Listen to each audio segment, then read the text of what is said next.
I'm excited to hear from our next guest, Talmadge Spicer, president of the Uncle Sonny Project. Welcome to Office Hours. I'm David Meltzer, and I'm here with the Gratitude Group. And the Gratitude Group, they find the light, the love, and the lessons in every one of our guests. And this is a special guest because he's the king of perception. They call him the perceptionist. Talmadge Spicer, welcome to Office Hours. Thank you so much for having me. It's always an honor and a pleasure to share space and be in your presence. Well, your nickname is T-Spice, and there's a reason, and that's because you are a perceptionist and you're able and capable of finding the T. And that's the terrific side of everything for me, and give a little spice to it, which is why I think you're named the T-Spice. But more important, Talmadge, you know, to be a perceptionist, I think gratitude has to be ingrained in your being. There's no way that you have a proper perception or be considered a perceptionist unless you truly engulf gratitude into your life. How, number one, is gratitude played a role in being the perceptionist?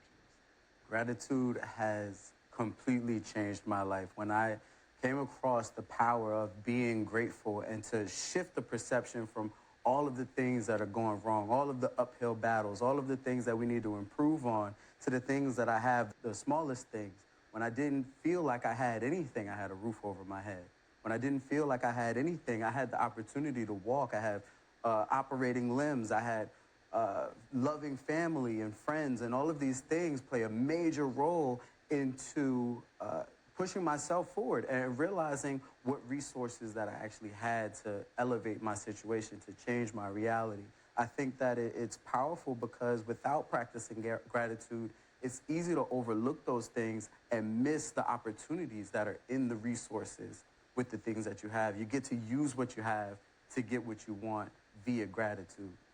You have an awesome message, and I'm surprised we haven't crossed paths before right now. So thank you for being here. So I have a book and a podcast called 2000% Raise, okay? One of the concepts that I get into is even when things are going well for you in corporate America, and you're got that big title, you got that office, right. Stop, consider leaving, being an entrepreneur, competing with your former employer, giving yourself a 2000% raise in that process, and building equity in yourself. Okay, and I know your first book was titled "Have the Guts to Follow Your Guts: Why Playing It Safe is the Biggest Risk of All." And my guess is conceptually you're a little bit broader than what I was just talking about right there, but it's really the same thing.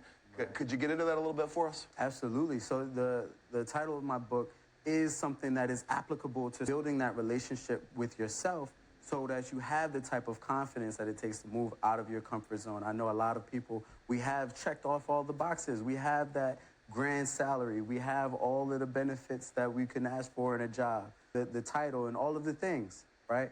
But maybe fulfillment is missing, right? And what's in the chasm between where we are and true fulfillment, meaningfulness, it's a lack of a relationship with ourselves. So when I say have the guts to follow your guts, what I'm saying is get in touch with yourself, right? And follow that inkling, because there's so many amazing things that I've experienced as a result of doing that. And in the book, it's a 9-chapter, it's a small book, right? But it's 9 different stories about my relationship with jumping out of my comfort zone. So the reader gets to see the beginning, what I was thinking, what I was feeling, the hesitations, the procrastinations, the loops that I went through, right? The beginning, the middle, how it was actually doing the thing, and how I realized that I was really overthinking a lot of these situations. It's so great to talk to you, and we were talking before the show, and I want to go back to some of the things we were talking about. This is this whole series of events, little forks in the road, little decisions that have led us to get a chance to talk today, that has led me to be here. I was involved in producing a great conference in Barbados where David was a speaker, right? And so that led me here. Well, why was I producing a conference in Barbados?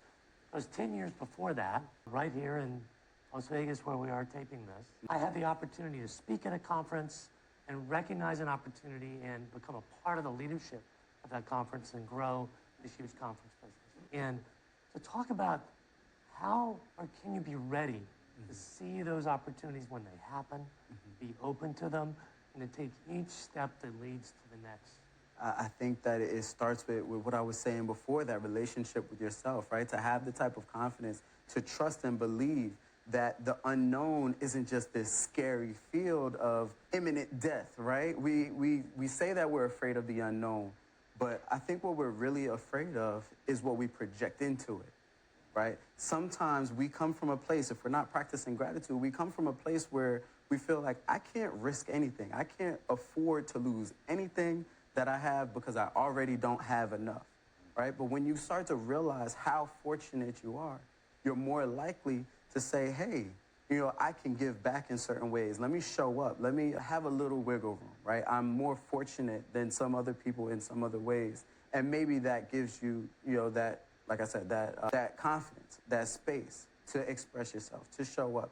And I think that the understanding that we don't know what's going to happen, we don't know what seeds we're planting and who we're going to meet and how tremendous opportunities can come from taking small steps, then we realize that we're actually risking more by not doing the thing that we are, by just going ahead, learning the lesson if we have to. If it's a hard lesson, then we get to grow from that.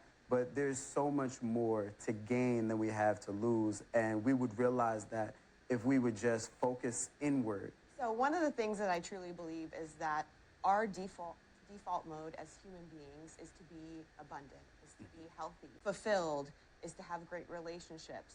And the number one interference to that is our relationship with self. So I'm super vibing with what you're saying. But you call yourself the perceptionist, so I want to have you unpack a little bit of this for us, because one of my mentors used to always say, we're all looking at truth in a box. We just perceive it through different holes. Right. And that interference, that relationship to self, oftentimes clouds that hole or that lens. So how do you help people uncloud that and look through a different lens to be able to get out of their own way? One of my favorite things that I get to do with people that I work with is challenge some strongly held beliefs, right? I can't X, Y, Z. How do you know that? It's almost immediate with some simple questions. It doesn't take a long time to say, actually, I've never thought about, why I looked at the world this way, why I thought that I couldn't do this. And to open up and realize, I know I had some breakthroughs myself, things that I never even considered around, like scarcity mindset, fear to invest in myself, fear to put myself out there because I can't afford, like I said, to lose anything, right? And to learn how ingrained it was into my subconscious that I couldn't address it without having the conversation, right? There's so much power in taking a step back and saying, what if this isn't true, right? What if this is just my mother speaking, right? And it's in my head, so it sounds like it's me, and it sounds like it's trustworthy. Therefore, I'm going to avoid this. I'm going to resist that. I'm going to skip over this. And all along, steps 1, 2, 3 were right there, or we have them in different orders. Talmadge Spicer, thank you so much for giving me the mindset and the perception as a perceptionist, allowing others to allow others to have a similar perception, to have that mindset makeover that you provide. Reach out to him to have an unshakable confidence and live by design. As my great hosts live by design, and all of you as well, thank you so much for joining us on Office Hours.